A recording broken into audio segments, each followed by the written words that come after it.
Greetings, comrades. My name is Gigantles, and this week's definitely it's been quite busy for me. Not necessarily just me preparing to university, even though that is something that has been happening. But in terms of actually dealing with random people on the internet, heretics, it's definitely been quite an exhausting week in that regard. So the first thing I want to say is earlier this week I ended up arguing with a polygamist. Yes, a polygamist. Now, I can't tell if he was actually married, but he believed that polygamy was some sort of like holy way of marriage to follow and everything. It was very strange. He was trying to publish books. One of the groups I was in, he was trying to link books, the books that he'd written about the sanctity of polygamy, and it was a lot of rubbish, the reasons he was giving, and I was arguing with him this entire way. As we kept reporting his post to the admin, which is a bit irritating because there's only one admin in that group for like 50,000 people, which means he was taking quite a while to respond to it, especially since he seemed to have the weekend off. So I was arguing with this guy, and he kept saying things of how some patriarchs in the Bible were polygamists, and I kept saying, yeah, and how their marriages turn out, because. And I could do a better video about this later on. Not a single polygamous marriage in the Bible worked out well. Okay, Sarah beat Hagar, Abraham's wife. Sarah beat Hagar. Esau's foreign wives ended up causing a lot of trouble with Isaac, his father. Then Rachel and Leah fought for Jacob's attention, and Leah felt unloved by Jacob because Rachel was his favorite wife. What else? Yeah, this King David, he lusted after wives so much that he killed a man to marry his wife. Remember, he killed Uriah for Bethesda, I hope that's right. And then King Solomon was led into idolatry by his foreign wives, and ended up marrying. And I kid you not, King Solomon had 700 wives and 300 concubines. So the point was, this guy was trying to justify it, saying, "Oh, well, they're in heaven, aren't they? You saying they're in hell?" And I say, no, if they're in heaven, I said this to him, I said, no, if those patriarchs are in heaven, it's not because they were polygamists. It's because everything else they did apart from their sins. Which is true. I mean, I know that we do believe that, Saint Abraham, Saint David, probably Saint Solomon too, I believe. But they're not in heaven because they were polygamists, okay? For instance, that's like saying Saint Paul, persecuting Christians is fine because Saint Paul did it and he's in heaven now. No, he's not. St. Paul did some questionable things in his life, but he did change to become a better person. For the biblical patriarchs, not necessarily everything they did was right, but a lot of the things that they did that we would see as sinful were cultural norms back in the day that God is trying to lead them away from. We Christians don't believe in slavery, okay?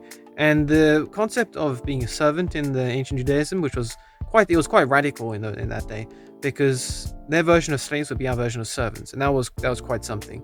And that was God trying to lead them away from slavery, and also him trying to establish their version of marriage. The Jewish version of marriage was him trying to lead them away from polygamy and weak marriages that could be dissolved. He was trying to lead them towards what we have nowadays, which is Jesus made marriage a sacrament, and also indissoluble.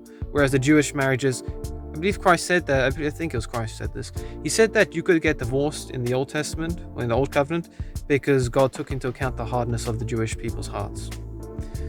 So, the idea that polygamy is some sort of sanctified way of life is wrong. It really isn't. One of the problems with this group I was in, actually, it had a large number of African members. And the problem when you have African members, especially from like Kenya and Nigeria, is that there are a lot of false prophets and a lot of wannabe apostles and apparent kings and stuff among them. It's very strange. It's irritating. You have these people who claim to be like some sort of a new apostle or some sort of new prophet, and it became all this rubbish. And you could tell this guy had lapped up something like that, and he was trying to justify the old, in a sense, I think of like the pre-colonial concept of polygamy with the new Christian version of a marriage. And I said, look, you can't call yourself a Catholic and say you support polygamy. And he said, no, yes I can. I go, oh really? Can you please prove where the Vatican or where the New Testament approves of polygamy? And he kept trying to pull things forward, and I kept refuting them for him, saying, no, you cannot use polygamy. Okay, it's not valid. And it really wasn't. And this guy, he was just going around in circles. I eventually wore him out. But unfortunately, out of the two posts I did report in which he was trying to prove polygamy, the admin removed one of them so far, so that's a start. It's definitely a shame, though. I mean, again, polygamy is not It's not a way of life. And one of the reasons he used was that there are more women on Earth than men, so that means polygamy is okay. Well, no, because the amount more women there are men would mean that if there was any extra women, it would be a bigamy relationship. Okay, there's not like 3 women for every man on Earth. Okay, and secondly, this guy, even though he said he understood the concept of holy orders and living a chaste life, he seemed to think that we are still created to all get married, which is not the case. Okay, it is not the case. So his concept of polygamy is rubbish. The second thing that happened this week, especially last weekend, between Sunday and Sunday Monday, was I was arguing with a Seventh-day Adventist in that same group.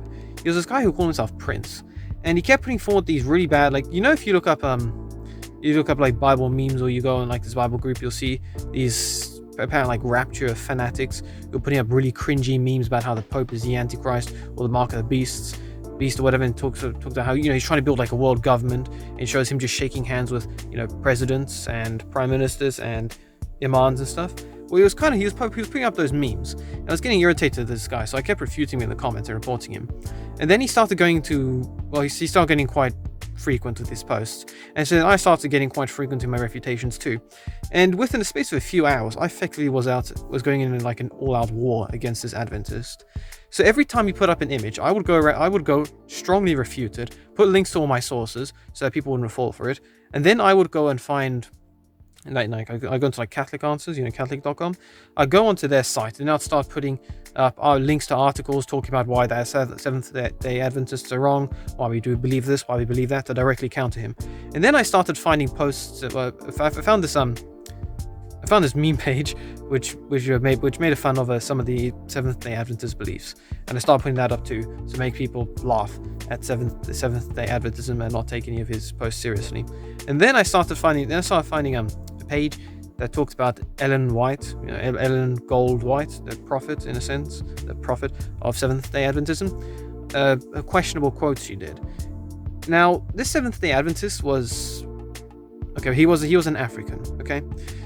And Ellen Gold made a lot of questionable statements concerning the colored races, such as, she said something about like, you know, shouldn't be intermarrying between the white race and the colored races, or talking about how she was quite the racist, okay. And I kept putting up these quotes to counter him, and he refused to even answer them. And so I was going back and forth with this guy.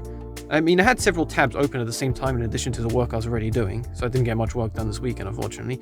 One tab was with this guy, with all this guy's posts in the group, to make sure that he didn't like post anything in secret when I wasn't paying attention. One was a direct link to the group, so in case he blocked me, I'd still be able to see what he was posting and directly counter them and ask for help from people to show me what he was posting.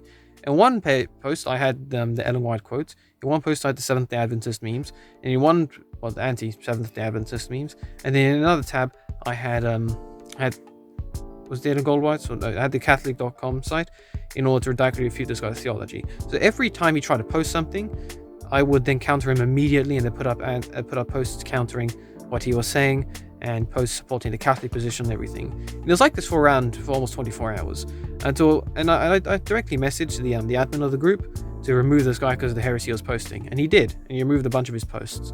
So all that's left now is the skeleton of his argument with my massive refutations in the bottom. And I also put there were a couple of people who did support my case. There was one guy who was giving me a lot of moral support, saying, yeah, I believe everything you say, you know, good job for countering. I was like, oh, thank you. And there was another guy who was a bit of a latecomer. He only came in the last few hours of this war I was having, in which he was also using lots of theology against this guy. So it was definitely quite a busy weekend. And something that occurred to me a little bit later was, if there were like 100 people like me, so I had as much knowledge about the faith as I did, and also had all the links to resources and stuff, imagine how the impact of 100 like me's could do if I were in like 100 different Facebook groups all counting heretics and stuff in there, or trying to lead people away from the faith. That's one of the reasons why I think it's so important to actually teach people about the faith. I mean, I know Facebook isn't exactly the first thing you'll think of when you're dealing with heretics and going for education about the faith and everything, But it's it's like it's one of the world's largest social media organizations. And if there are 100 people, 100 good, 100 educated people out there, I mean, I'm not even a theology student. Okay, I study geology, but I just love the faith so much I teach myself about it. But if there were 100 people like me out there, eager to go and defend the faith and learn about it, and directly dealing with heretics on this, in a sense, the front lines of the faith, that would be quite the impact in those groups. Because again, there were definitely a lot of people who were following what I was doing. They were quite happy with me countering the Seventh-day Adventist. And okay, not the Polygamist. They didn't know about the Polygamist because that was dealt with quite quickly. But again, imagine how much of an impact there would be if there were even more of me, like 1,000 of me or 10,000 of me, all across Facebook, making sure people did have an education in the faith. And that's one of the reasons why I make these videos, so I can have a larger outreach on people. And the final thing that happened this week, bit sadder though, is that my priest is leaving, and he's the priest I get along with the most, the one that I've seen for the most confessions and stuff like that. So yeah, he's also one that listened the most to my weird questions about the faith and stuff, especially the book series I'm writing. So I received it I think it was a couple of weeks ago during mass, because I had to attend online because I can't go in person. So what happened was the bishop there who was doing the mass, I believe it was, or the dean of the cathedral. He said that my priest was leaving to become a chaplain in the Navy. And when I heard that, I was like, what? And then I panicked quickly when I went to Etsy to buy my card and a present and everything. And he received it late last week. And then he led a mass last weekend and said, oh well, I'm leaving next week. I'm like, okay, so I panicked for no reason. He didn't necessarily specify the Navy, but he did say when he joined the priesthood, he did want to be a chaplain. So I guess it's not too much of a surprise that he is becoming a chaplain. I'll miss him. I will miss him. I promised to do the video about my journey back towards the faith when I reach 1,000 subscribers. But I'll say that the priest who's leaving now, he's absolutely crucial in that journey. And so it's going to be sad to see him go after all the advice he's given me and the amount of times he's helped absolve me of my sins and everything. I will miss him, and it's a little bit sad, especially how I can't go and see him in person. But I wish for him the best. I pray that his ministry, the next chapter of his ministry, will be fruitful and successful, and that he'll help a lot of people in the Navy grow strong in the faith, or help bring people in the Navy towards the faith. But I wish for him the best, and that he does well and helps a lot of people in the Navy. But I should be going back to university at some point soon. It'll be an interesting year because I've got my dissertation to work on, so that's going to take a lot of time. I mean, I know I'm trying to build up a buffer right now of videos so that when I spend more time with dissertation, I get around to that quickly. I can focus on that and just release pre-recorded, pre-edited and pre-edited videos so that they don't take up too much time. I'll try and do that as best as I can. The point is, very busy week, at war with a polygamist and the Seventh-day Adventist, and my priest is deemed to become a chaplain. So I continue to pray for him. Let's all pray for our chaplains, and whether it be in the military, Navy, the Air Force, the Marines, wherever they are, that they continue to serve God and help bring people towards the faith and strengthen the faith of others. Yeah, so that's effective for this week. Anyway, so God bless you all. See you next video, comrades. Until then.